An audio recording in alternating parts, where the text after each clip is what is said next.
kembali lagi bersama Pak Hasan dalam pelajaran Bahasa dan Sastra Indonesia.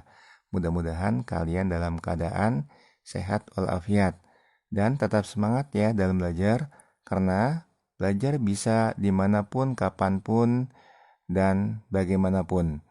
Tetap semangat dan salam bahasa Indonesia.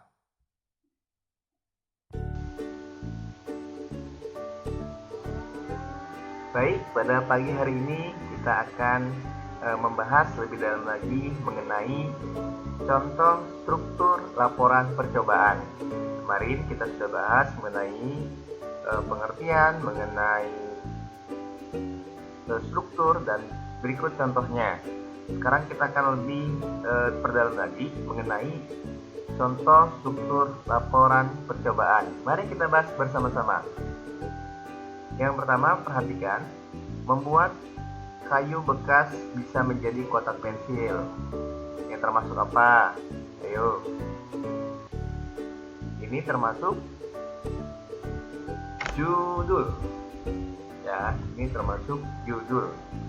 Dia berada di bagian paling atas, paling awal dari laporan percobaan. Baik, sekarang kita lanjut. Perhatikan dengan baik. Kerajinan kayu merupakan bahan kemasan yang digunakan untuk melindungi suatu produk selama distribusi dari produsen ke konsumen. Kayu ini terbuat dari bahan alami yang diketahui tidak mudah sekali mengalami kerusakan. Walaupun begitu, kayu yang berserakan tetap saja dalam menimbulkan masalah yang dapat mengganggu kebersihan dan keindahan lingkungan. Di Indonesia, pemanfaatan kayu masih belum dilakukan dengan optimal, padahal kayu yang sudah tidak dapat terpakai tersebut dapat dimanfaatkan kembali melalui proses daur ulang. Usaha dengan bahan baku barang bekas masih sangat minim ditemukan, padahal barang bekas yang kita temui sehari-hari sebenarnya masih dapat digunakan kembali. Banyak sekali orang yang memandang sebelah mata pemakaian barang yang terbuat dari barang bekas ini dapat mengurangi timbunan sampah. Namun, sesuatu yang besar tidak mungkin terjadi tanpa sesuatu yang kecil, kan? Oleh karena itu, kerajinan dari barang bekas ini tergolong bisnis cukup menggiurkan. Peminat produk barang bekas sebenarnya cukup banyak, karena mereka ingin dapat berpartisipasi dalam mengurangi sampah.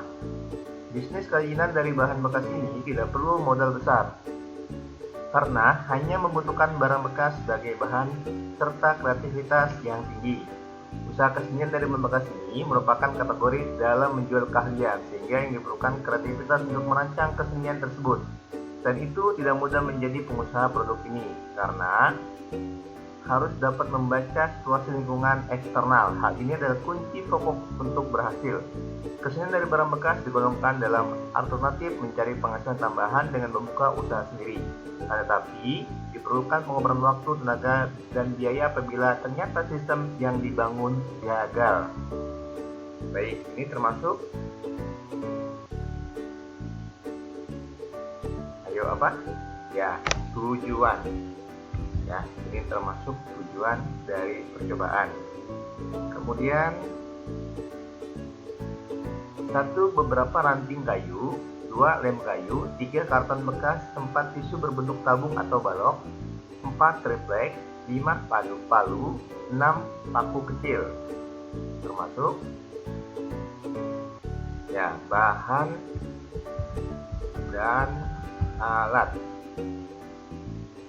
Ya, ini termasuk bahan dan alat yang diperlukan dalam melakukan percobaan ini.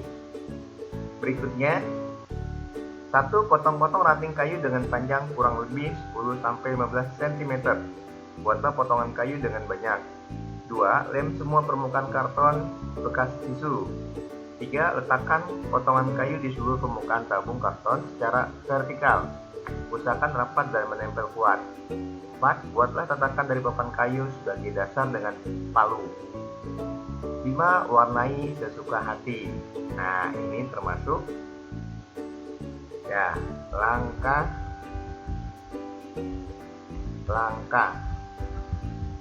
atau prosedur. Ya, prosedur ya harus berurutan, ingat ya, dari awal, kemudian kedua, ketiga, sampai terakhir.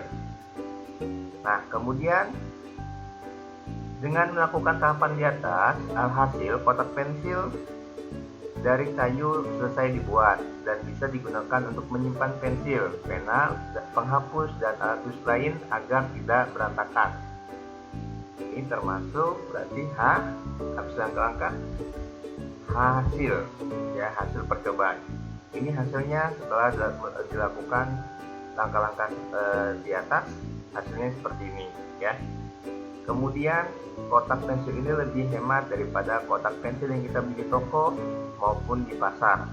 Kerajinan ini juga bisa dijadikan sebagai peluang usaha bagi yang ingin mendalaminya. Yang terakhir apa namanya? Ya, kesimpulan atau simpulan. Ya, jadi dalam struktur laporan percobaan ini ada judulnya, ada tujuannya, ada bahan dan alat, ya. Kemudian ada langkah-langkahnya ini, kemudian ada hasilnya ini, kemudian kesimpulannya ini. Ya, baik, demikianlah penjelasan yang dapat Bapak sampaikan. Mudah-mudahan kalian dapat memahami dan mengerti apa yang Bapak sampaikan. Mohon maaf apabila ada kata-kata yang salah dan kurang berkenan. Selamat belajar dan tetap semangat. Terima kasih.